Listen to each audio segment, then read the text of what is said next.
आदर्श आचार संहिता खत्म होने के साथ ही एक बार फिर से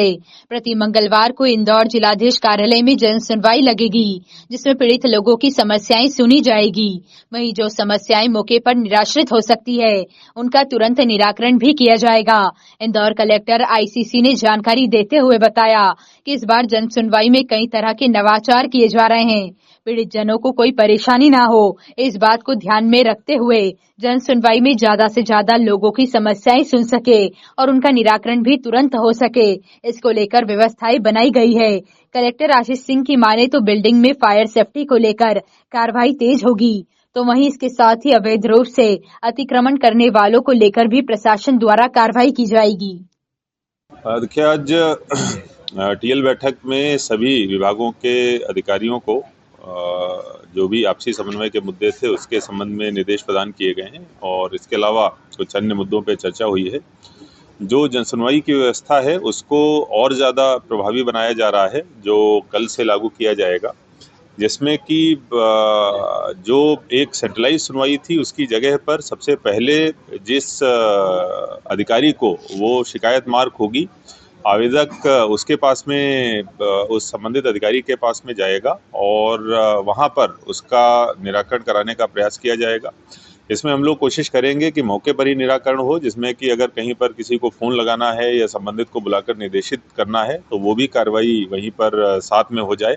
और अगर वो संतुष्ट नहीं है तो फिर उसके बाद में वो कलेक्टर के पास आके अपनी बात रख सकता है।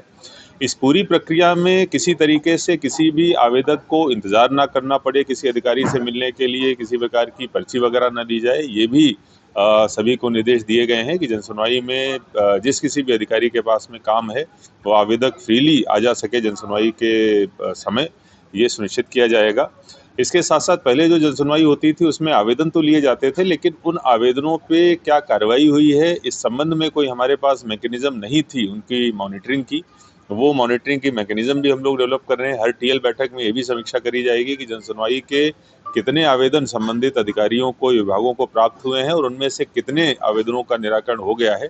जिससे कि जनसुनवाई को प्रभावी बनाया जा सके और आवेदकों को बार बार आने की आवश्यकता ना पड़े। कुल मिला के इस प्रक्रिया को हम लोग आजमा के देखेंगे और इसको और अधिक प्रभावी करने के संबंध में आगे हम लोग कार्रवाई करेंगे।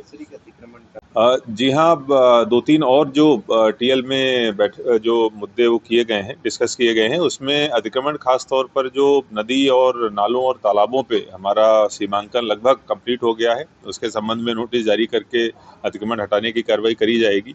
इसके साथ साथ फायर सेफ्टी से संबंधित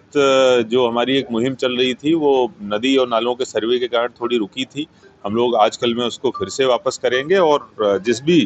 बिल्डिंग में फायर सेफ्टी सिस्टम नहीं पाए जाएंगे उनके खिलाफ कार्रवाई हमारे द्वारा करी जाएगी। इसके साथ साथ एक महत्वपूर्ण बिंदु जो अवैध कॉलोनी का विषय था उसको लेके भी था। अमूमन ये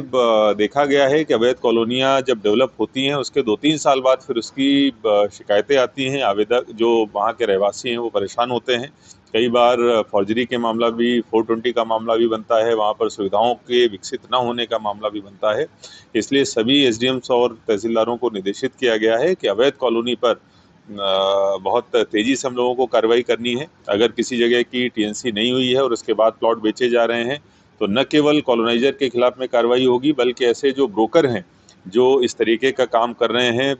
जगह जगह पर अवैध ढंग से, उनके खिलाफ भी हम लोग कार्रवाई करेंगे। छोटे छोटे टुकड़ों में जो बिकने वाली चीज़ें हैं उन पे भी हम लोगों को लगाम लगाने की आवश्यकता है, जिससे कि भविष्य में जो आम जनता है वो परेशान ना हो। इसके साथ साथ एक अन्य बिंदु ये भी है कि ट्रैफिक में खास तौर पर नगर निगम और ट्रैफिक पुलिस की तरफ से जो कार्रवाई हो रही है उसमें समन्वय रहे और एक तरीके का एक हम लोगों का लाइन तय रहे। इसके लिए प्रत्येक दिन एक एसडीएम की ड्यूटी हमारे द्वारा लगाई जा रही है, जिनका कार्य होगा कि नगर निगम और ट्रैफिक के मध्य में समन्वय स्थापित करेंगे